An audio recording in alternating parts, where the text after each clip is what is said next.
Mobutu Sese Seko. Mobutu Sese Seko seized power in Zaire during the Cold War, presenting himself as a strongman who could bring order. What he built instead was a masterclass in corruption.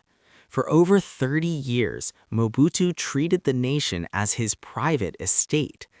Diamonds, gold, foreign aid, and public funds flowed directly into his accounts. He constructed palaces with marble floors, while hospitals lacked medicine. He flew Concorde jets to shop in Europe, while roads in his country turned to dust. Mobutu once joked that corruption was so normal in Zaire that anyone who didn't steal was considered foolish. And that was the tragedy. When corruption becomes culture, a nation rots from the inside out. Ferdinand Marcos. Ferdinand Marcos did not rule through chaos, he ruled through image. He spoke of discipline, nationalism, and prosperity. He declared martial law and claimed it was necessary to save the Philippines. Behind that polished image was one of the largest thefts in modern history. Billions of dollars were siphoned to Swiss banks, fake companies were created, luxury properties were purchased across the world. When Marcos finally fell, investigators discovered unimaginable excess: gold, art, jewels, and rooms filled with luxury shoes. Marcos taught the world a dangerous lesson. Corruption doesn't always look like a villain. Sometimes it looks like a savior. Sani Abacha. Sani Abacha ruled Nigeria with fear. There were no speeches about reform, no elaborate justifications. His corruption was blunt and brutal. Money was taken straight from the central bank, no disguises, no middlemen, and transferred abroad. Billions vanished while the country faced sanctions, unemployment, and hardship. After his sudden death, governments around the world began uncovering hidden accounts. Decades later, stolen funds are still being returned. Abacha proved something chilling. When there is no accountability, corruption becomes effortless. Suharto. Suharto ruled Indonesia for over 3 decades. At first, he brought stability, but stability soon turned into monopoly. His children controlled banks, toll roads, media companies, and natural resources. Government contracts went only to those loyal to the family. International institutions later estimated losses in the tens of billions of dollars. When Asia's financial crisis hit, the illusion collapsed. The economy fell, the people revolted, and Suharto resigned in disgrace. His story reminds us, corruption can survive for years, but it always collapses under its own weight. Vladimir Putin. Vladimir Putin represents a modern form of corruption. There are no public vaults filled with cash, no dramatic confessions. Instead, there is a system. Wealth is controlled through loyal oligarchs. Luxury assets are hidden behind trusted names. Power projects wealth, and wealth protects power. Investigations estimate enormous hidden riches, though nothing is officially in his name. This is corruption without fingerprints. A reminder that the most dangerous theft is the one that cannot be easily seen. Hosni Mubarak. For nearly 3 decades, Hosni Mubarak ruled Egypt under the promise of stability. To foreign governments, he was a reliable ally. To his people, opportunity felt distant and controlled. Under Mubarak, corruption did not always appear as open theft. Instead, it took the form of crony capitalism, a system where power, wealth, and privilege circulated among a small elite connected to the regime. Business licenses, land deals, and government contracts flowed to loyal insiders. Entire industries were quietly monopolized. Meanwhile, millions of ordinary Egyptians struggled with unemployment, rising prices, and limited freedom. The government appeared strong, but beneath the surface, frustration was growing. When the Arab Spring erupted in 2011, it wasn't sudden chaos. It was decades of suppressed anger finally finding a voice.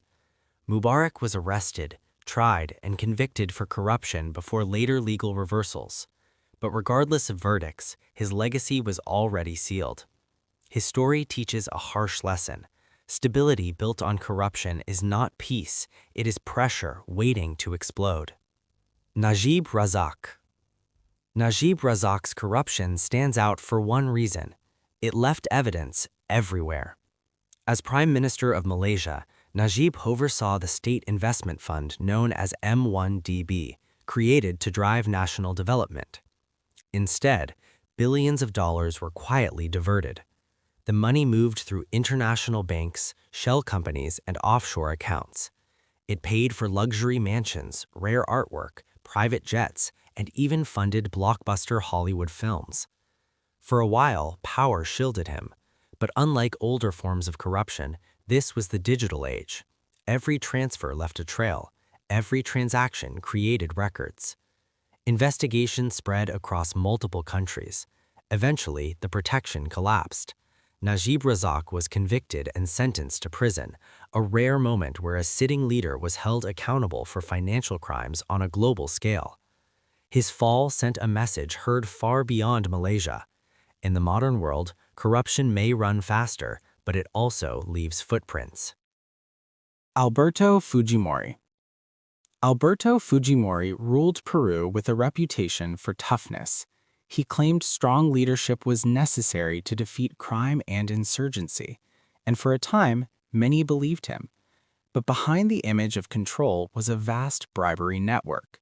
Politicians, judges, media figures, all quietly paid to ensure loyalty. What Fujimori didn't expect was exposure. Secret videotapes emerged showing officials openly receiving bribes, cash placed on tables, promises spoken without shame. The videos spread rapidly. Suddenly, corruption was no longer whispered, it was visible. Fujimori fled the country. He was later arrested, extradited, and imprisoned. His story reveals a powerful truth. Corruption survives on secrecy and collapses when the curtain is pulled back. Silvio Berlusconi. Silvio Berlusconi rose to power in Italy, one of the world's oldest modern democracies. Unlike many leaders on this list, Berlusconi did not rule through fear or force. He ruled through influence. A billionaire media tycoon, Berlusconi controlled vast television networks and used them to shape public opinion, blur reality, and protect his image. Business interests and political power became inseparable. Laws were rewritten, investigations were delayed, accountability was stretched thin. Berlusconi was convicted of tax fraud and faced numerous corruption charges throughout his career, yet he remained a dominant political figure for years. His story reveals a powerful truth. Corruption survives on secrecy and collapses when the curtain is pulled back. Teodoro Obiang Nguema. Equatorial Guinea is one of Africa's most resource-rich countries, fueled by vast oil reserves. Yet for decades, most of its citizens have lived in poverty. President Teodoro Obiang and his family accumulated immense wealth while schools, hospitals, and infrastructure remained neglected. The corruption was not chaotic, it was systematic. Oil money flowed outward into foreign accounts, luxury homes, and extravagant lifestyles. Foreign courts later convicted Obiang's son for laundering millions. The contrast could not be sharper. A nation rich enough to transform lives, yet robbed so completely that prosperity never reached its people. This is corruption in its quietest, cruelest form.